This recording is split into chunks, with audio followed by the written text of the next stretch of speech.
Alors on est aujourd'hui au Rosh Chodesh Shvat et on est à la page Nunhe Amoud Aleph. On démarre à la 4e ligne, Mina Hanemile. Alors hier on avait vu que quand on a aspergé, quand le Kohen Gadol il a aspergé en direction de la caporette du Aaron en fait, le dessus de la caporette, le petit couvert qui était dessus.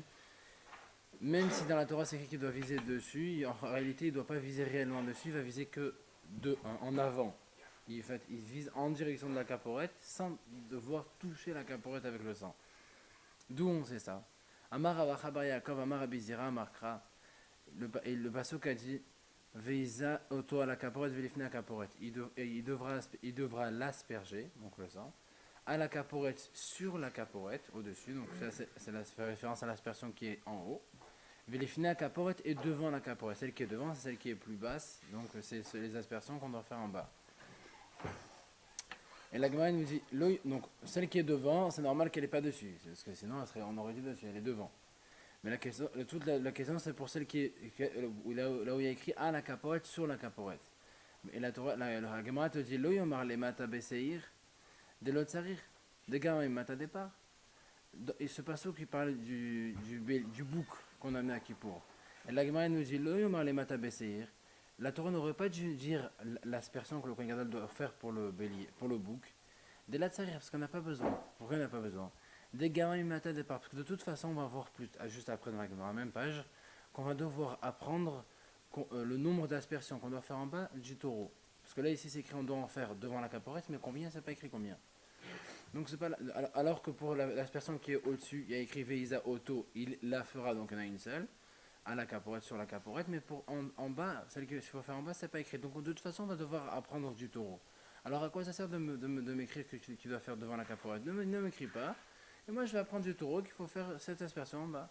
La manéma, la manéma, pourquoi donc la Torah m'a quand même dit qu'il faut en faire devant, entre parenthèses, en bas, sans me dire le nombre alors qu'il va falloir l'apprendre du taureau. Les accouchés al l'ifné simplement pour que en réalité c'est vrai que à propos du bouc me parler des aspersions d'en bas, j'ai pas besoin, j'aurais appris du taureau. Pourquoi on a parlé des aspersions d'en bas que la Torah appelle ça l'ifné à caporette devant la caporette? C'est simplement pour que tu saches que tu puisses comparer les aspersions qu'il faut faire sur la caporette en haut avec les aspersions qu'il faut faire devant la caporette en bas. Malifné des lavral, infal des lavral. De la manière que quand on te dit devant la caporette, ben c'est pas sûr la caporette. Même quand on a dit sur, c'est pas réellement sur. C'est un peu plus en avant, mais c'est pas sur la caporette.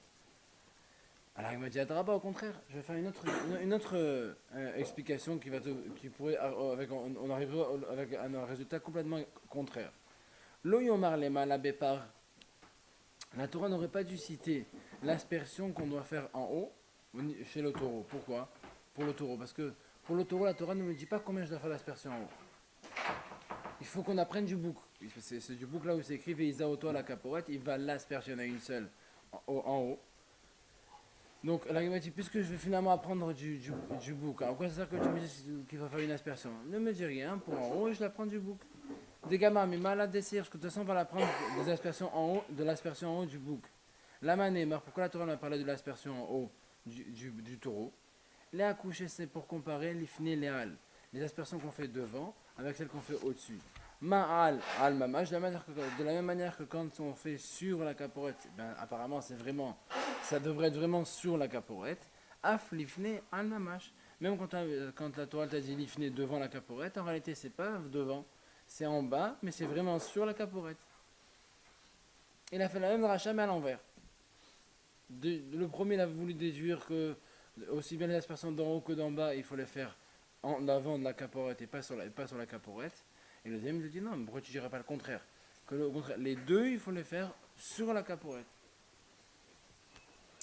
Et là, il m'a dit, Haïmaï. Attends, qu'est-ce que ça veut dire ce que tu me racontes? Et un brat bishlama, ça marche bien si tu dis, les matas d'essayer et la coucher. Si tu me dis que, parce qu'on est d'accord que de toute façon, en termes de résultats, la seule fois où la Torah m'a dit le nombre d'aspersions, c'est pour les aspersions qu'il faut faire en bas chez le taureau et pour l'aspersion qu'il faut faire en haut chez le bouc. Donc il y a deux aspersions que la Torah a écrites en plus, parce que de toute façon il n'y a pas écrit le nombre, il va falloir apprendre d'ailleurs.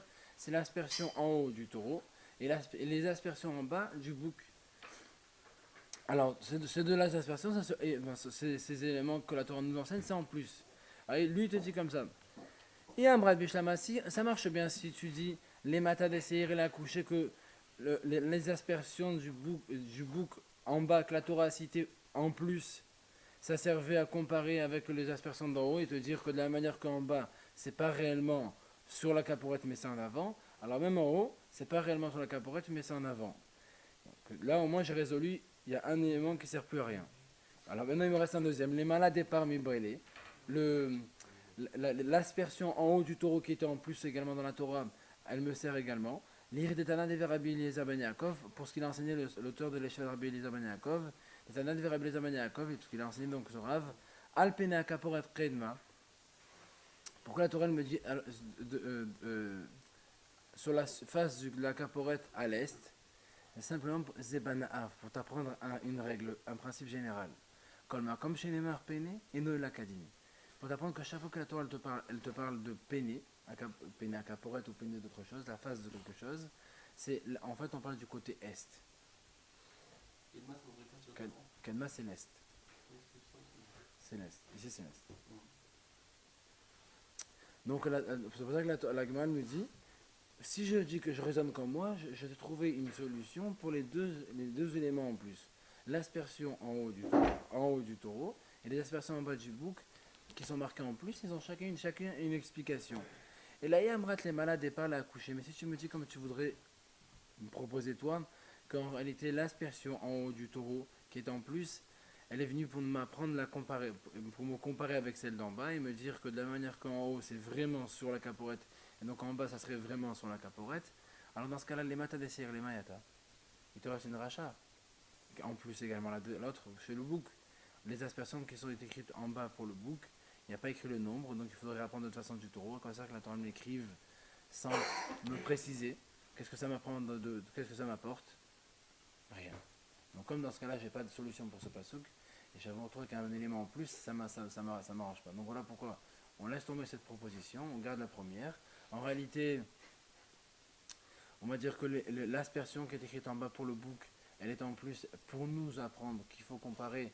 Elle ne sert à rien. Normalement, la Torah, pour le bouc, elle aurait juste parlé de l'aspersion qui est en haut. Parce que l'aspersion d'en bas, elle ne nous a pas dit combien il y en a. Donc de toute façon, on va voir maintenant qu'on va la prendre du taureau. Quitte à la prendre du taureau, ben, autant ne pas la marquer chez le bouc. Pourquoi tu me le marques?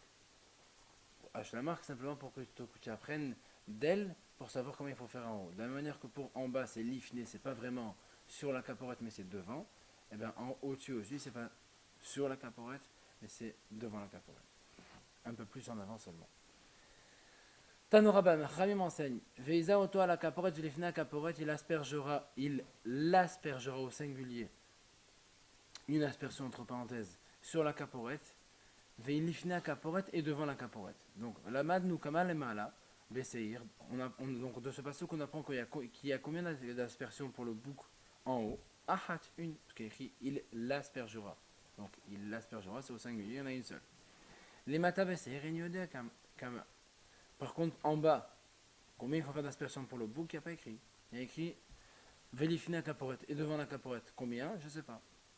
Arenidan, alors je vais essayer de raisonner, d'être logique. Nemrou damim les matas bepar. On a parlé d'aspersion en bas pour le taureau. Et ça, on connaît le nombre. Nemrou damim les matas beseir. Et la Torah a parlé d'aspersion en bas pour le bouc. Mais là, je ne connais pas le nombre. Mal et matas bepar sheva. Mais de la même manière que pour les aspersions du bas du taureau, quand on doit faire en bas avec le sang du taureau, il faut en faire 7. Aflemata beseir, sheva. De la même manière, pour les aspersions qu'on doit faire en bas pour le bouc, ce sera 7. Ou bien, j'ai une autre proposition. Qu'alach les derrière on va suivre notre chemin, une autre logique. Nemrud amim les mala, ils sont dit, on a parlé de 100 en haut, Besseir pour le bouc, parce qu'il y a des aspersions à faire en haut. Nemrud amim les mata, Besseir, on a vu aussi qu'il y avait des aspersions à faire en bas. Mais celle d'en haut, je sais combien il y en a, celle d'en bas, je ne sais pas combien il y en a. Et alors il m'a dit, mal les mala Besseir achat, de la manière qu'en haut il y en a une seule. Après mata Besseir achat, même en bas il y en aura une seule. Alors c'est ça, je compare.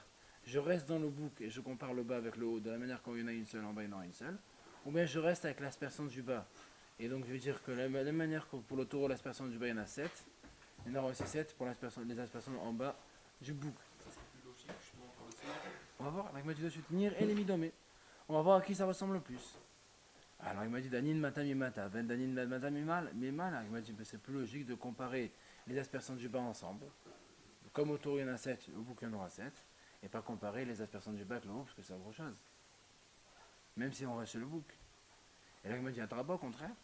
Danin Goufo, mais Goufo, Ben Danin Goufo, mais Alma, c'est plus logique de comparer le bouc, les aspersions du bouc avec les aspersions du bouc lui-même. Plutôt que de comparer avec un autre animal qui n'a rien à voir. C'est pour ça que c'est pour ça que la Torah a eu besoin de te rajouter un passouk et te dire il fera à son sang comme il a fait au sang du taureau. Chez un Talmud Lomar Kacher à ça. Qu'est-ce que la Torah te dit? Il fera à son sang, entre parenthèses, du bouc, comme il a fait au sang du taureau. Qu'est-ce que nous apprend la Torah? Ça, tu m'as tout dit. Les aspersions qu'on a vues dans la Torah, il faut faire en haut, en bas. Qu'est-ce que tu veux m'apprendre? Ou Talmud Lomar Kacher à ça, ça veut dire qu'est-ce qu'il veut nous apprendre en disant comme il a fait? Chez Yukol Asiota ou Shavot. Ça peut nous apprendre que tout ce qu'on fait pour l'un, on fait pour l'autre. Donc de la manière que pour le taureau on fait 7 aspersions en bas, pour le bouc on en fera 7 aspersions également en bas. Keshem Shemil Mata Befar Sheva, de la manière que pour le taureau donc il y en a 7 en bas, car les Mata Bessir Sheva, de la même manière il y en aura 7 en bas pour le bouc. Et la Gemara va faire exactement le même raisonnement, mais vraiment vous allez voir que c'est mot à mot la même chose. Ça va aller vite maintenant. Pour le taureau, le même raisonnement pour le taureau maintenant. La Kama les Mata Befar, on connaît donc le nombre d'aspersions qu'il faut faire en bas pour le taureau. Ou Seir et pour le bouc, c'est la même chose. Non, les aspersions qu'il faut faire, les matins en bas plutôt, pour le taureau et pour le bouc, Sheva, il faut faire 7 aspersions. On sait que pour le bouc, il faut en faire une en haut. Les mâles n'avaient pas régné d'Akama. Par contre, en haut pour le taureau, je ne sais pas combien il faut en faire. Va régner d'Akama, je vais raisonner. Nemrou d'Amim les mâles, Seir, ils sont. Donc on a parlé d'aspersion en haut pour le bouc. Le nombre d'amis les malabépar, on a parlé d'aspersion en haut pour le taureau. Malé malabéseir achat, afle malabépar achat. De la manière que pour le bouc, quand on a parlé d'aspersion en haut, c'était une seule. Même pour le taureau, ça serait une seule. Au calère les dérazo, bien je vais suivre une autre logique, un autre chemin. Nemrou d'amim les matabépar, on a parlé d'aspersion en bas pour le taureau. Nemrou d'amim les malabépar, on a parlé d'aspersion en haut pour le taureau. Malé matabépar sheva, afle malabépar sheva, de la même manière qu'en bas il faut en faire 7. En haut aussi, il faudrait en faire 7. Et la Gemara nous fait le même raisonnement. On irait les midomé, on va voir à qui ça ressemble. Danin mala mi mala, danin mala mi matash. Parce que moi je pense que la Gemara nous dit c'est mieux de comparer les aspersions du haut ensemble. Donc les aspersions du taureau avec celles du bouc. Comme le bouc il faut en faire une seule en haut, le taureau aussi on en fera une seule en haut. Mais danin mala mi matash, donc on ne va pas comparer celle du haut du taureau avec celle du bas, c'est pas autre chose. Et la Gemara nous dit à Draba, au contraire, Danin Goufo mi Goufo, Danin Goufo Malma, il vaut mieux comparer le taureau avec lui-même, donc l'aspersion d'en haut avec celle du bas, donc on en faudrait peut-être en faire 7, plutôt que de comparer avec celui du bouc. C'est pour ça qu'on ne sait pas comment faire exactement. Talmud le la Torah nous dit, il fera son sang comme il a fait. Alors, comme on a dit tout à l'heure, chez un Talmud Lomar Kacher, la Torah n'a pas besoin de façon que c'est-à-dire comme il a fait. Qu'est-ce qu'on nous apprend? Il doit faire comme il a fait. Moi, Talmud Lomar Kacher à ça. Qu'est-ce que la Torah nous apprend en disant comme il a fait? Que tout ce qu'on fait pour l'un, on fait pour l'autre. Keshem Shemil Matabepar Sheva, car les Matabesier. Sheva, comme on a vu tout à l'heure, donc de la manière que pour le taureau en bas, il faut faire cette aspersion, ainsi pour le bouc, il faut faire cette aspersion en bas. Donc Shem Shemil Mala, chez les Malabesier Achat, car les Malabepar Achat. De la manière que pour le bouc, on en fait une en haut, pour le taureau aussi, on en fera une seule en haut. Donc ça, c'était le petit raisonnement pour démarrer le DAF, après on retourne sur du plus calme. Alors, après on a vu dans la Mishnah Achat ve'Shtaim. On a vu donc comment il comptait le Kohen Gadol quand il aspergeait. Il faisait l'aspersion une en haut, et donc il disait une. Après quand il faisait celle d'en bas, il y en avait 7, il disait une et une. Une et deux. En fait, il rappelait la première qu'on faisait là-haut. Et il comptait les suivantes, les nouvelles en bas. Donc une, elle bougeait pas assez. Mais il a compté toujours en référence. Et il rajoutait celle qu'il faisait en bas. Donc une et une et deux, une et trois, une et quatre. C'est comme ça qu'il comptait. On a pas vu qu'il y avait une pour le veau, une pour le taureau, une pour le... Non mais chacun son tour. Et là il vient d'abord, on a vu que dans la Mishnah qu'il faisait d'abord le processus de l'un, il finissait une en haut, 7 en bas, il retournait, il posait les ceintures. Tanora ben Chaim enseigne Achat ve Achat ou Shtaim, Achat ou Shalosh, Achat ou Arba, Achat ou Hamesh, Achat ou Hashem, Achat ou Sheva du Rabbi Meir. Donc selon Rabbi Meir, Selon Rabbi Meir, on fait il dénombre les aspersions comme ça, donc de la façon suivante. Il va dire une et deux, une et trois, une et quatre, une et cinq, une et six, une et sept. Ça c'est selon Rabbi Meir. Rabbi Uda Omer, Rabbi Uda lui dit non. Achat, achat ou achat, shtaim ou achat, shalosh ou achat, arba ou achat, hamesh ou achat, shesh ou achat, sheva ou achat. Donc Rabbi Uda lui dit, il faut faire une et une, deux et une, trois et une, quatre. En fait, on compte toujours celle du haut, mais celle du haut on la met à la suite, pas en premier. Alors que selon Rabbi Uda, celle du haut on la dénombre en premier. Selon Rabbi Meir, on la met en compte en premier. Selon Rabbi Uda, on la compte à la fin, celle d'en haut. Et là, il m'a dit, va l'appliquer, c'est pas du tout, ne crois pas, ne cherche pas les discussions, les raisonnements, il n'y a pas de raisonnement ici. Mort 4 et au mort 4, chacun dans leur pays, ils avaient l'habitude quand ils ont un nombre fixe et un nombre variable. Il y en a un qui, dans un pays, on mettait toujours le nombre fixe en premier et le nombre variable derrière, et puis dans un autre pays, c'est l'inverse. Ici, comme on a un nombre fixe, celle d'en haut, c'est les fêtes, il y en a une seule. Alors chez Rabbi Meir, on le met en premier, comme ça, on sait que celui-là, c'est la base. Sur le Rabbi Uda, on inverse. Non, en tout cas, d'après tout le monde, cette aspersion qu'on fait en haut, il faut qu'on la rappelle avec celle d'en bas à chaque fois. Pourquoi? Une en haut, point. Après une, deux, trois, quatre, cinq, six, sept, en bas, c'est fini. Pourquoi tu as juste de compter une et une? Maïtama, quelle est la raison? Rabbi Lazar, il dit, Shelo ite be'azahot, pour ne pas qu'il se trompe dans les aspersions. Parce qu'en fait, quand le temps qu'il dit, parce que des fois, par exemple, le Kohen comme il est fatigué, il a fait plein de choses, et en même temps, il doit penser au bouc, au taureau qui est derrière. Donc, des fois, il est un peu perturbé. Il risque de se tromper en comptant 1, 2, 3, 4, 5, 6, 7. Et s'il va un peu vite, il va faire 1, 3, 1, 4, 1. Alors, pour pas quand il fait une et deux, une et deux, le premier chiffre, il le connaît maintenant, il sait que c'est une, de toute façon. C'est le deuxième, entre-temps, il attend de réfléchir. Ça lui laisse une fraction de seconde pour réfléchir, on n'est pas se tromper au chiffre qu'il doit dire. Comment? Ouais, mais attends, quand le sang commence à se mêler, au bout de 3, 4, 5, c'est plus tout à fait. Non, il dit une et deux. Ça fait râler parce que le mec il compte avec les doigts. Non, mais pas quoi. Non, mais c'est pas. Non, mais là, c'est pas. L'autre main qui est prise. Non, mais là, c'est pas une façon. Là, c'est comme ça qu'il doit faire. Il doit dire une et. C'est pas une manière de s'aider à les affaires. Il peut s'aider avec les mots aussi. Non, mais il parle. Il aurait pu faire autrement, pourquoi pas, il aurait pu prendre des mouchoirs, des cartes. Mais là, c'est pas ici on nous dit le Kohen Gadol comme ça, il faisait une et deux. Il faisait Afrat, il faisait une en basta, mais c'était juste pour se rappeler qu'il avait fait une en haut, c'est ça quand il disait Afrat. Non, quand il répète, oui. Pourquoi est-ce qu'il répète une et deux et trois? Parce qu'en fait, c'est pour ça lui laisse le temps de réfléchir à quel numéro d'aspersion on est pour celle d'en bas. Non, pas ça. Pour qu'il ait le temps. Il va dire une et deux. Je vois déjà le premier mot, le connaît déjà. C'est une, c'est deux. Non, ça rappelle, il va pas l'oublier celui-là. Mais c'est juste pour l'aspersion d'en bas. Si on le laisse faire dérouler toutes les aspersions, il va se faire une, deux, trois, cinq, sauter une. Parce qu'il n'a pas le temps, il va vite.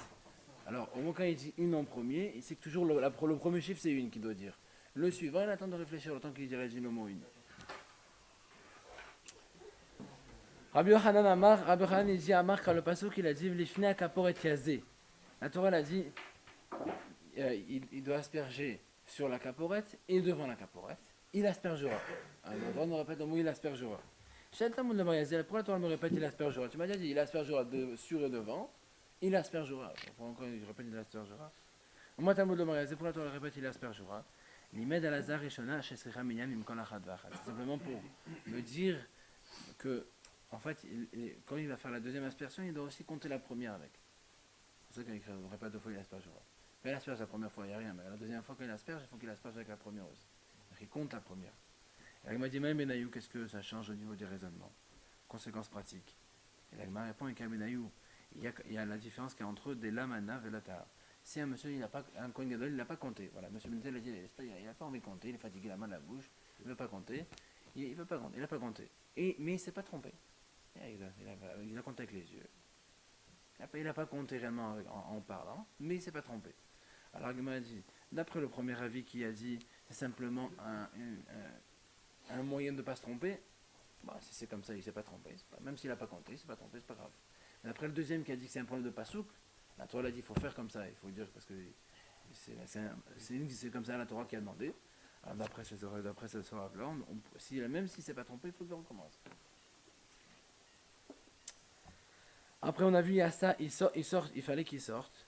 Veinichwal kanazav shebachal et qu'il mette donc le sang du bouc ou taureau, enfin sur le sang qu'il avait fini, il le pose sur un pilier, il récupère l'autre et il fait la même chose.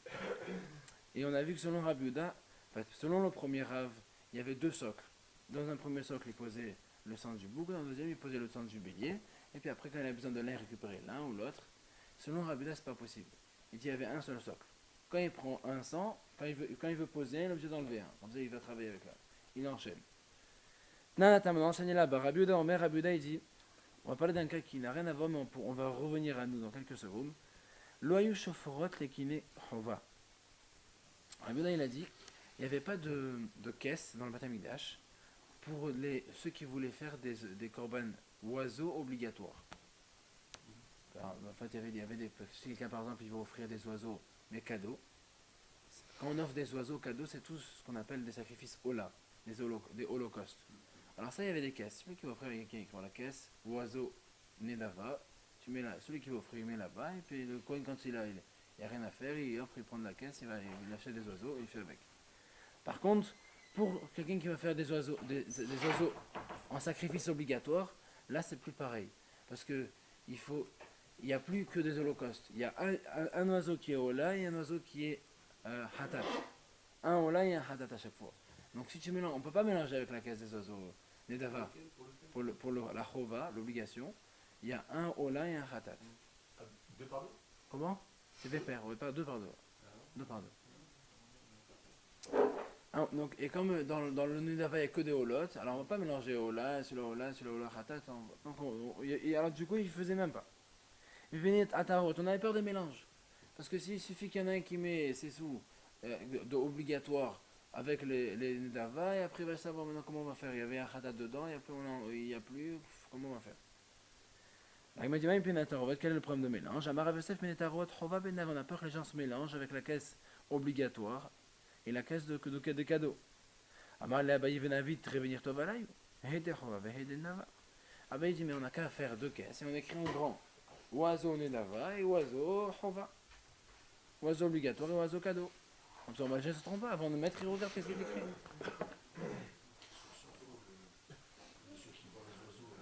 Non, c'est pas là. Non, on est là, dans le Beth Amikdash. Il y avait des caisses. Tu mets des sous. Non, tu mets des sous. Tu mets des sous. Et après, le coin, quand il vient, il voit qu'il y a des sous dans la caisse. Il comprend que ça veut dire qu'il y en a un qui doit. Par exemple, ils savent que le prix de deux oiseaux, ça coûte. Deux oiseaux, ça coûte. Allez, 20 € les deux oiseaux. Il trouve 20 €. Il sait qu'il y a un monsieur qui a besoin de faire une capara pour ça. Il prend les 20 €. Il va acheter. Il récupère deux oiseaux. Il va faire avec le service. Et Monsieur, il ne pas les oiseaux qu'on va offrir. peu importe, il y a confiance, un minimum. Rabbi Yehuda, alors, donc il m'a dit pourquoi on ne fait pas comme ça, on avait qu'à faire deux caisses, on écrit celle-là Chova obligatoire, celle-là c'est cadeau, comme ça les gens ils regardent en gros, et comme c'est écrit en gros, ils vont regarder avant de mettre. Rabbi Yehuda l'etlectiva. Rabbi Yehuda lui il fait pas confiance à l'écriture. Des fois les gens ils sont ailleurs, ils pensent à quelqu'un et autre chose, il arrive, il sait même pas où il a mis, tu lui dis où c'est que tu as mis, je ne m'appelle pas, je regarde là, donc laisse tomber. D'où on sait que Rabbi Yehuda il fait pas attention à l'écriture. Parce que tu dis la Mishnah dans Rabbi Yehuda, Omer Rabbi Yehuda, il dit Lo Yasham el Aken Echad Bilvad. Et là on revient nous à Kippour. Rabbi Yehuda, selon lui, à Kippour, il y avait un seul pilier où on posait les verres de sang, pas deux.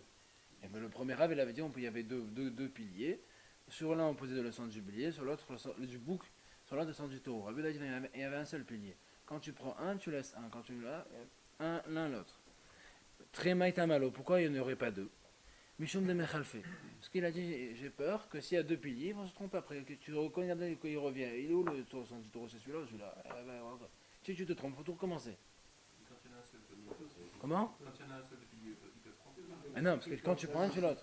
Il sait, il est parti avec celui-là, il revient de Laisse deux. un seul toujours. Chaque fois, il y a un qui reste, il n'y a pas deux. Un dans le Sénat. Voilà, mais celui qui est dans ça. C'est pas le Sénat, il se prend. Mais non, il ne se pas se tromper. Parce que ici, celui qui l'a dans les mains, qu'est-ce que c'est?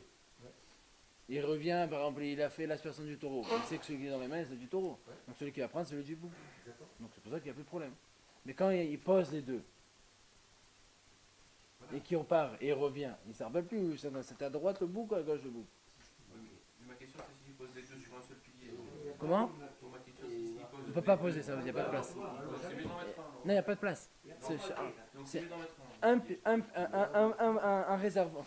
un récipient par pilier. Donc c'est soit il y en a deux, on pose les deux, soit il y en a un seul, on met un par un.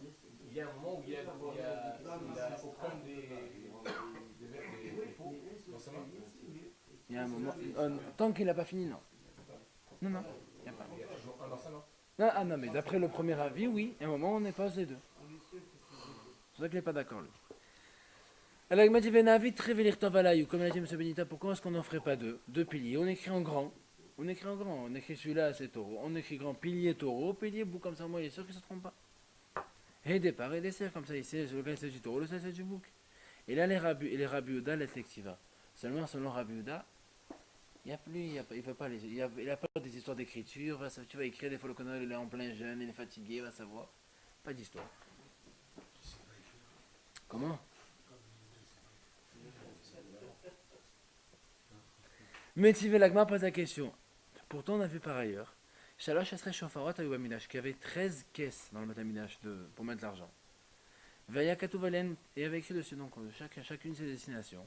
Il y en avait certaines qui étaient Teklin Haddin, c'était pour les nouveaux Shkalim, les Marsa Shekel que les gens y donnaient pour, pour payer les sacrifices quotidiens de l'année en cours. Les Teklin Atikin, les Teklin Atikin, c'est les Marsa Shekel de l'année précédente, il y en a qui payent en retard. Quand ils payent en retard, alors il ne peut pas mettre dans la caisse actuelle, il faut mettre dans la caisse de l'année dernière. Avec ça, il faut autre chose. Verkinin, il y avait une caisse également pour ce qu'on appelle les paires d'oiseaux. Après, on va voir c'est quoi exactement. Vegosleola pour les oiseaux holocauste. Veitzim et pour le bois, celui qui offre du bois pour le bétaminage. Ulvona pour la levona, c'est une sorte d'un type d'encens. Vezav, la caporette, et pour l'or des ustensiles. La caporette ici, ça ne fait pas référence à la caporette, parce que vous imaginez bien que la caporette, on ne la change pas chaque année. La caporette du Rhône, elle était prête depuis très longtemps, et elle est restée comme elle était. Mais seulement ici, on parle de la caporée. Les ustensiles du bétaminage, on les appelle les caporées, des sortes de petits récipients. C'est à ça qu'on fait référence. Veshisha Lindava. Il y avait 6 caisses pour les dons. Il y a l'entretien des amygdash. Il faut faire les travaux de temps en temps, parce que avec tout le passage, avec tout le sang, avec tout ce comme ça, de temps en temps, il fallait bien faire. Il y a un pour la construction. Comment? Il y a un pour les constructions. Là, on nous dit 6 pour les cadeaux. Maintenant, on va tout nous expliquer à quoi ça servait tout ça. Tiklin Hatin et Nushkalim Shelkol Shana Beshana. Les nouveaux Marsa Shekel, c'est pour les Shkalim de l'année en cours. Tiklin Atikin, la caisse où il y a les anciens Marsa Shekel, les gens qui payent en retard. Michel Shakal Eshteka, Dishkol Shana Ba. Celui qui n'a pas payé l'année dernière, il paye cette année. Mais il paye en retard, donc c'est pas dans la même caisse, c'est des caisses pour le retard. C'est à part. Parce qu'avec les caisses de l'année dernière, on ne peut pas payer les sacrifices de cette année, les sacrifices quotidiens. Donc c'est vrai qu'il ne faut pas qu'il mette dans la nouvelle caisse, il met dans l'ancienne caisse. On va payer autre chose avec. Kenin, Hen, Turin. Kenin, les paires d'oiseaux. Kenin en hébreu c'est un nid. Donc ça, en fait, un nid c'est qu'on va amener 2 oiseaux. Ça c'est pour qu'on amène les tourterelles. Gozle, Ola, Hendeyona, les oiseaux holocauste, c'est ce qu'on a. Ici ça fait référence en fait aux colombes, des fois on amène des colombes. Verchula, mais que ce soit les tourterelles ou les colombes, il ne s'agit que d'holocauste seulement. Divrei Rabbi Ouda, ça c'est selon les paroles de Rabbi Ouda.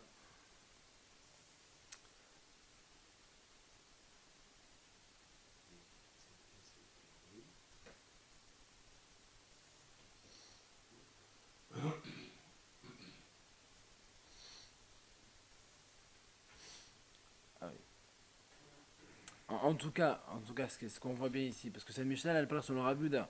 Et on voit bien que Rabbi Ouda lui-même, il a fait 13 caisses et il a fait écrire dessus. Ça c'est pour ça, ça c'est pour ça, ça c'est pour ça. Donc il y a bien qu'à écrire, ça sert des fois. Même lui, d'accord. 13. Non, mais c'est pas. Non, mais c'est. Alors. Voilà, c'est pas. C'est pas le jour de Yom Kippour qui va utiliser ça. Hein? C'est pas le jour de Yom Kippour. Non, mais si 13, il fait écrire. Alors même 2, tu peux faire 2 et tu écris. Et c'est pareil, on regarde, on lit. De la même manière que tu fais ici, tu fais la même chose ici. Le fait qu'elle soit avant, cette caisse, c'est avant un rideau. Ah, mais ça n'a rien à voir, c'est un rideau. Non, mais là, on parle pas des rideaux. Non, on parle pas de rideau par rideau, on parle du principe. Selon Rabbi Yehuda, on avait compris, c'est pas la, ça sert à rien d'écrire, les gens ils se trompent. La Gemara dit c'est pas vrai, voilà, il a fait 13 caisses pour les gens ils se trompent pas. Entre 13 et 2, et il dit Non, mais tu as raison, non, mais c'est un principe.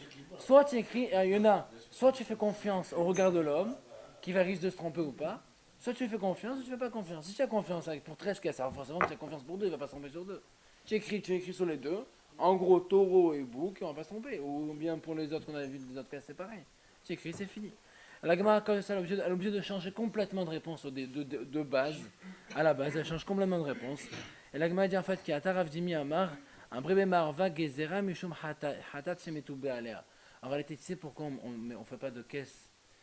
En réalité, donc maintenant, on voit que sur le rabbin, on aurait pu écrire. Donc si on peut écrire pour les oiseaux, on aurait dû faire une caisse pour les oiseaux obligatoires et pour les oiseaux cadeaux. Et on écrit en haut, oiseaux obligatoires, oiseaux cadeaux. Pourquoi on ne fait pas ça? Là, il m'a dit, en fait, tu as raison. Mais si tu sais pourquoi on ne fait pas ça? La raison, elle est complètement autre.